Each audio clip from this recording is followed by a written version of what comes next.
There are three factors that affect the total fertility rate. The first is affluence. If a country tends to be more wealthy, then its people will have a lower fertility rate. Because of health care, people will not need to have as many kids to replace them when they're gone. The second factor is education. The longer a woman spends in school, the later she'll start a family, settle down, and really start to have kids. This will cause her total fertility rate to ultimately lower because the time she'll be having kids will be less.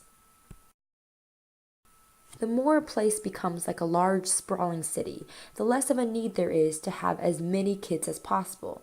In a large city, there is no need to have a large number of kids to work the field, and there is no need to have as many boys as possible who are strong and can manage farm labor. The total fertility rate tends to be affected by a tempo effect. In other words, the older a woman is when she gives birth, the lower her fertility rate is likely to be. This picture is closest to replacement level fertility, which is 2.1 kids per couple.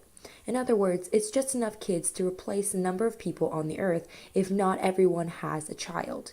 This tends to be the most typical for a developed nation, and it will likely stay the norm.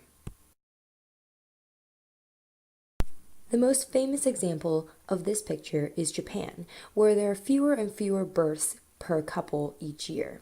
This is actually causing a decrease and an upside down pyramid in the population because not enough kids are being born to replace the current number of people in the population. This picture is most similar to what an underdeveloped country's fertility rate would look like.